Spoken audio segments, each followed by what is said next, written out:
güclü qadın ədalətli olmalıdır, güclü iradəsi olmalıdır və insani keyfiyyətləri yerində olmalıdır. 2018-ci ildə artıq təhsilimi bitirmişdim, dərslər bitmişdi. Özüm üçün bir iş axtarırdım. Ailəmdə hər kəsin işgüzar olduğunu gözüm açandan görmüşdüm və çox istəyirdim ki, mən də işləyim, ailəmə bir faydam olsun. Bizim evimizin yaxınlığında Araz market açılmışdı və hər dəfə oradan keçəndə, ora alış-verişə gedəndə o kollektiv məni çox cəlb edirdi. Müdiriyyətlə olan iclaslarını görürdüm, orada keçirilən bayramları görürdüm, onların özəl günlərini və həmişə istəyirdim ki, o mağazada çalışım. Ailəmlə məsləhətləşdim. Evimizin yaxınlığında yeni açılmış Araz supermarketə işə qəbul olmaq üçün yaxınlaşdım. Sınaqdan keçdim və ondan sonra südlük satıcısı təyin olundum.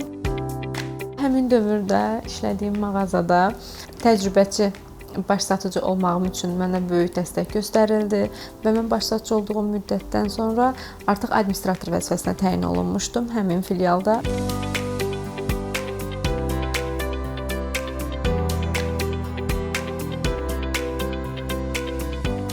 Bir neçə il keçdikdən sonra mağaza müdiri vəzifəsinə təyin olundum. Mağaza müdirləri içərisində ən gənc qadın mağaza müdiri adına layiq görülmüşdüm və bu mənim üçün çox unudulmaz bir an idi. Mən deyərdim ki, Araz supermarketlər şəbəkəsində xanımların gücünü ortaya qoyması üçün çox böyük imkanlarımız var. İş saatım səhər saatlarında başladığına görə çalışıram ki, evdən vaxtında çıxım və gecikməyim. Çünki məni mağazada gözləyən gözəl və mehriban kollektivim var. Onlarla bir yerdə olub, onlarla birgə çalışmaq mənim üçün çox böyük bir motivasiyadır. Mən də bacardığım qədər bu motivasiyanı gözəl formada çatdırmağa çalışıram. Onların işlərində onlara dəstək oluram. Mütəmadi olaraq iclaslar keçiririk, səhər toplantılarımız keçirilir. Səhər toplantıları zamanı onlara kampaniyalarımız barəsində, şirkətimizin dəyərləri barəsində, onların gündəlik görəcəyi tapşırıqlar barəsində məlumatlar verirəm. Növbəli olaraq isə onlara hissə-hissə öz şöbələrində oluram. Onlarla birgə onların işinin öhdəsindən gəlməyə çalışıram. Yeni işə başlamış xanımlarımıza məsləhət görərdim ki, onlar heç vaxt bu işdən sıxılmasınlar. Səbirlə, iradə ilə öz işlərini, yüksəlişini gözləsinlər və əmin olsunlar ki, onların gördüyü heç bir əziyyət yerdə qalmayacaq. Necə ki, mən sıfırdan işə başlamışdım və hal-hazırda mağaza müdiri vəzifəsinə qədər yüksəlmişəm.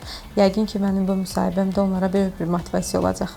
Karyeramın, yüksəlişlərimin böyük bir nailiyyətinin, uğurun nəticəsi də valideynimdir. Mənim anam mənim ailə qayğılarımın müəyyən bir hissəsini üstələnib, mənim övladıma o baxır. Mən də öz karyera yolumda irəliləməyə çalışıram.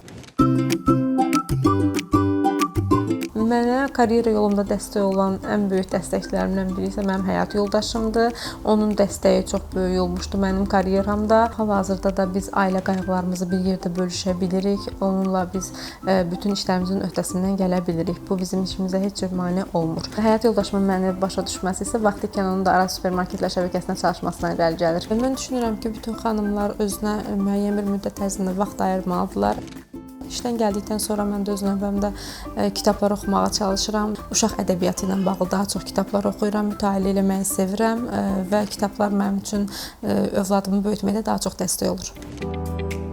Mən bir anayam və mən ən böyük arzularımdan biri də odur ki, mən qızımı qayğıkeş, zəhmətkeş və güclü bir qadın olaraq böyüdüm və bütün xanımlara güclü olmağı tövsiyə edirəm.